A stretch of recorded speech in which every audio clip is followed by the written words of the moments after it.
I've only got 18 minutes, so I might talk very, very fast. The first thing I want to say is opportunity is unlimited. Poverty is not an option. The reason I say that is because the work I do is with children and young people from the slums and the poor rural areas of Kenya. And moving on beyond that, I've also started working in Germany with young people who are street children, who again feel that they have no opportunities and their chances are limited. So what I want to talk to you about is how, and the model that we use to try and get these young people to realize that they are the ones who can change their lives and make a difference in what they become and their own destinies. The first thing we do is we talk about their voice. The organization I run, a foundation, is called Sauti Kuu. Sauti Kuu means in Kiswahili, powerful voices. Why have a powerful voice? Because with a powerful voice, you can redefine who you are and the kind of life you live. So we try first and foremost to redefine what poverty is. Because in the usual way we see poverty, we define it by what we see visually. We try to go beyond that a hut, beyond that shack that somebody lives in the slums, to find out whether they're really poor. What is the potential within that community, with that family, and with those young people? We also say that we redefine what development aid is, because development aid has been going on for years, in my country for over 70 years, and we're still struggling. We still have problems. We're still considered poor. We're still underdeveloped, and everybody's getting tired of that. We too are getting tired of it. So what we're trying to do is by redefining poverty, redefining what development aid is, we try to change the mindset of the people we work with, the young people. And one of the most important questions we ask, are you a victim or are you a victor? I work with young people, so I was told I can do somersaults, handstands, and all, and play around here. So I'm going to do just that. So the first thing we try to do is we redefine poverty. Poverty is no excuse. I'm going to throw this into the crowd, so whoever gets it, keep it. It's a little message, so there you are, okay? And if you don't like it, pass it on. I'm not allowed to leave this circle, so I'll do that a bit later. We'll deal with that one. We practice this, but I can't waste my minutes, so I'll move on. So the next thing is, we talk about development as not being sustainable. Development aid, as it is held today, is not sustainable. That is the point of view that I take. And the reason why I take it is because we take development to be something that is philanthropic, outside of mainstream economic development. And it cannot be. If we are to create socio-economic development that is going to be sustainable, it has to be within the mainstream, which means that we have to make sure that development is not something that is done as charity because somebody feels sorry for somebody else. Because what happens when they get tired of feeling sorry? What happens when they don't have anything more to give? Everything comes to a standstill. It stops. So philanthropy cannot be sustainable economic development. Just bear with me on that one and just agree with me on that one, okay?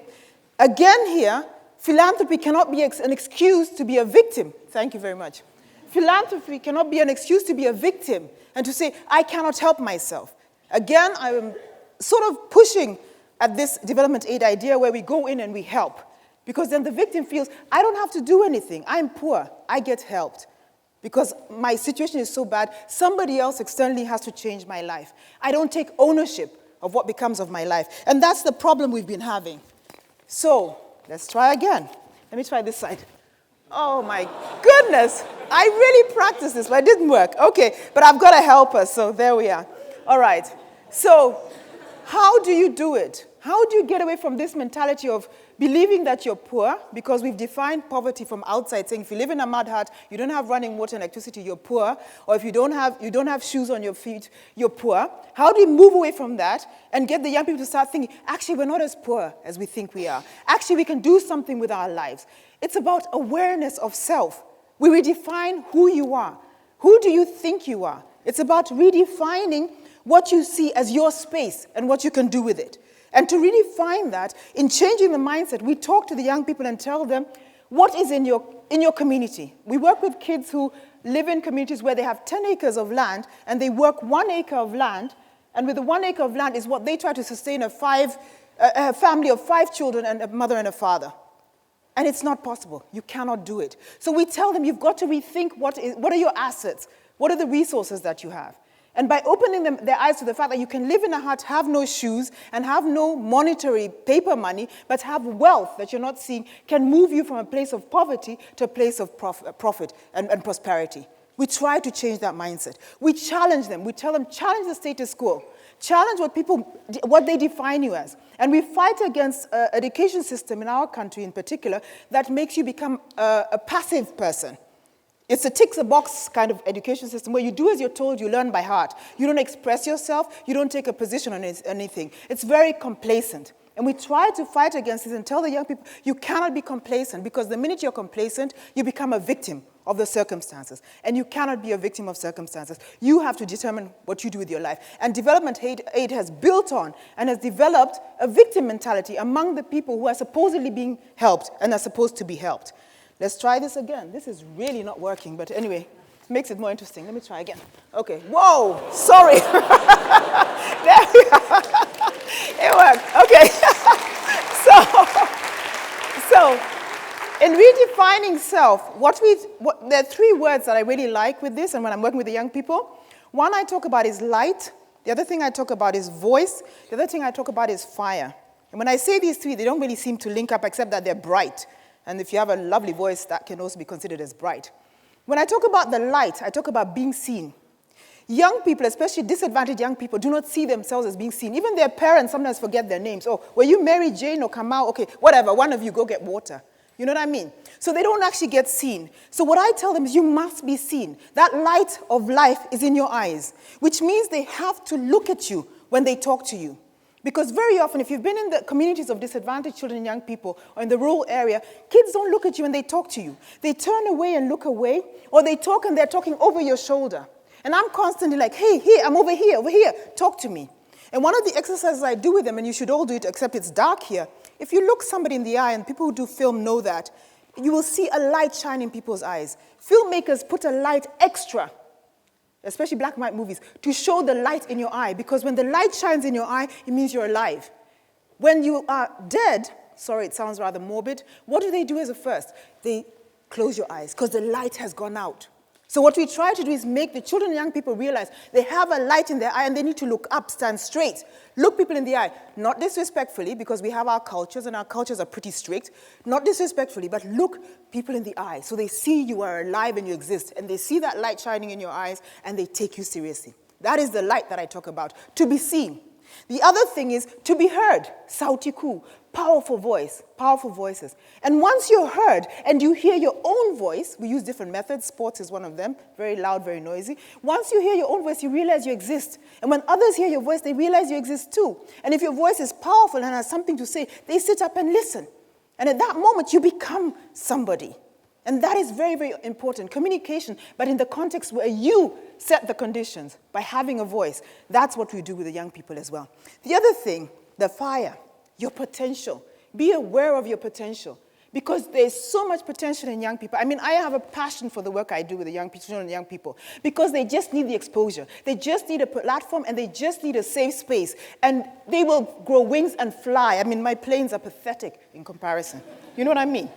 They will grow wings and fly, and that's what we need to do. Let them realize their potential. And when they realize their potential, and they realize they have a voice, and they're being seen and being heard and taken seriously, they can act. And that's when we're starting to win, because they take action. And when they take action, they can't always get it right. They don't always know the answers. We don't either, but we work together. And we create a space where the young people can then start realizing their potential, taking ownership of their lives. And I'm talking about kids in Africa. You know the cliches around Africa and the stereotypes. And this is no exception. The German kids as well, the American kids, the Austrian kids. It's all kids around the world. And this is how we have to treat this situation. That's what development is about. That's what sustainable development is about. It's not about saying these poor kids with their running noses, where I always get mad at the photographs and say, well, didn't the photographer see that there was snot running down this kid's nose when the kid was being taken a photograph with a grandmother? That is not going to make me give £20 or $20 or 20 euros or even 20 Kenyan shillings. Because they should have wiped that snot off that kid's face. It's not fair. But those are the photos being sold to us to tell us to get philanthropic and help and give charity. But that kid's, I mean, come on, who wants their kid to be seen like that? That is not development. That, for me, is something else. And we need to get away from that. We are trying. We're trying to do it. The thing we do around poverty is not enough just to say you're not poor because you live in a hut and you don't have running water and no electricity. You need to give the people something real and tangible they can work with. And what we do, like I said, we show them, make them aware and appreciate the land they have, for the people who work within the rural area, to show them that they actually can use agriculture. They just need the support, again, that we give, to be able to find ways to use technology to improve their lot with the land that they have, because they have a lot of it, and land is valuable. But the rural area people who live in the poor communities don't believe that they have that valuable land, or the land is valuable and could do something for them. Handcraft, learning a skill, vocational training. We have this white-collar mentality. I need to get a job in an office. And first of all, the jobs in the office don't get paid so well, and there are not enough of them. We're not creating enough jobs. So these are discussions that have to be happening. Let's get real, let's get honest about what needs to happen to make development happen. Let's not be philanthropic about it only. I mean, my staff always kick me and say, no, we need the money, stop talking like that. But for real, if we're going to do it, we're going to have to do it honestly. And education, everybody will agree with that. Education is key. I always put it last because it's so obvious. Education is key. Everybody needs an education. And we actually work with slum kids, but what we do, which is a bit different, is that we don't look for the most brilliant kids, the ones that get A's, the ones that are, because I believe those ones will succeed somehow anyway. If they don't make it in education through school, they'll find some way to, live their lives and get by. But the ones who are really, really struggling are the ones who aren't so bright, the ones who missed 2 years of school and can't catch up, who can't read and write, and who nobody wants to be interested in because it's not like there's no return on investment, it seems. But for us, the return on investment is that a kid gets to finish school, formal education, and has a certificate, even if it's a D. Because if that person gave 100%, then that D is valid because that's what they are. Then you look for other methods to improve their lives. So this is what we try to do. We try to tell them, if you don't have the land as the resource you have, then you might have a skill. And if you don't have the skill, you always have your intellect. So that's the resource you have. Use what you have to get what you need, not what you want, what you need. That's the first thing. That's sustainable development. And on top, so in a nutshell, what we're trying to do is we're talking about, and this is such a cliche, but it's true, we're talking about trade, not aid. So look at a way of making the interaction in this development arena, in the so-called humanitarian sector, problematic as a term as well, make it pay off. So make it something that enables these children and young people and their families become part of the economic value chain, okay? The other thing is we need to start talking about shared global responsibility. It is not just the responsibility of the West to make sure, or rather the Northern Hemisphere, to make sure that the Southern Hemisphere is doing well. It is our responsibility too. And we need to take that responsibility. There's nothing about being PC. This word PC bothers me very often because people are scared. A white person comes to the rural community and sees that something's not being done very well and he's told, oh, this is culture. And he says, okay, I'm going to let it go because this is culture. I can't get involved, politically correct. I'm like, no. Or somebody, or you're being ripped off. You're being overcharged for something because you're a white person in a community of Africans who know that you're going to feel guilty, so you're not even going to say anything, that you're being charged 3 times as much as the local to buy your beer. No, say no. Let's stop being PC. Let's be realistic. Let's take this responsibility together because that's the only way we're going to make change happen, okay? And that is very, very important, and that's what I tell all of the partners, everybody who works with us, whether they come from India, from Bangladesh, from England, from Germany, from Austria, from America. We are on a par when we're doing this job. And if you feel that I'm doing something that's not right for you, tell me. Because the question key to all of what we do, be it the children and young people, be it us as an organization, Sautiku, we always say, what's in it for me? Because that's the only way to do it. And that comes to the next thing. Because the work has to be in partnership, and it has to be a win-win for everybody, and it's got to be honest.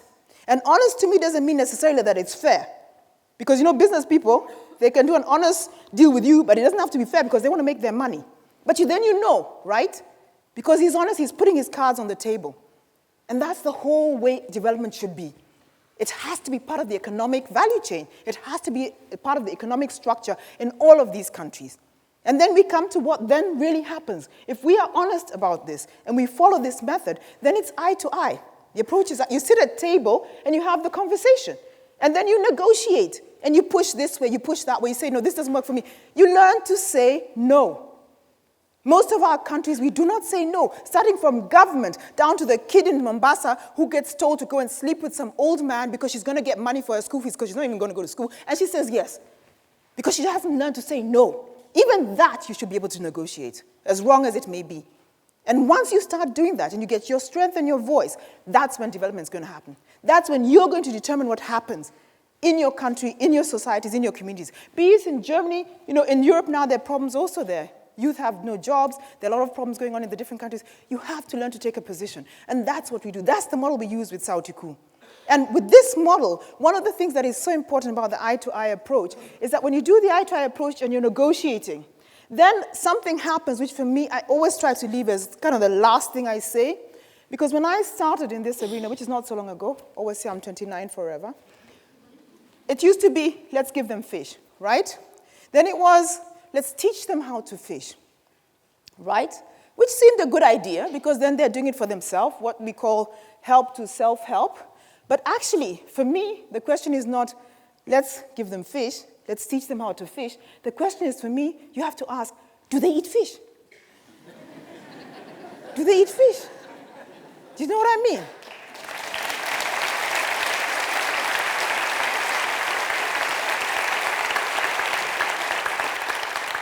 Because if you don't ask the question, then you're not having a conversation. Because if you have the conversation, you realize, oh, actually, they don't eat fish, and they have something they already eat. It's just that the soil is not that good, or they are not able to irrigate it, or whatever. Then you discuss, can we help? And a part of the honesty is being able to say, actually, I'm not the right person to help you on this one. Go to somebody else. Have you ever heard of an NGO that has said, no, they're not going to do something because it's not their competency? You'll get this and that consultant in, and you'll figure it out and write a report and write up a strategy, a program, and etc., and it'll be done. How many white elephants do we have in Africa? I don't even know why they're called white elephants, because ours aren't white. You know what I mean? So this is the kind of thought that we're trying to spread among the children and young people that we work with. Sustainable economic development. It's not just economic, socio-economic development. That includes ecology. All of this only happens if we're in dialogue with each other. If the young people start taking responsibility, and their families, our communities take responsibility, realize themselves, realize who they are, and also realize the potential, not just in them as individuals, but the potential of what is in their environment, the land that we have. We all know about our mineral resources, but those are the big companies that are taking care of that, and it's all going away, right? Because it's being done all in the Northern Hemisphere. Contract signed, and it's gone. But even in the little that we still control, we need to see that there's potential in that, and that we can do something with it. And so as I talk to you, I'm not just talking to you as people in the West. I talk to my own people like this. And this is the work we do in the foundation that I run. I talk with young people and I tell them, you are responsible for your destiny. You are responsible for what happens to you. You have to make that difference in your life. And you are responsible for whether you're eating fish. If you're a vegan and you don't normally eat fish, do something about it. Thank you. But before I go, I have 55 seconds to throw my planes, because I completely forgot about them. Okay, here we go. Yay! Oh, sorry. Oh, yes. Oh, that was good. Okay, now. Wow. Yes. Thank you.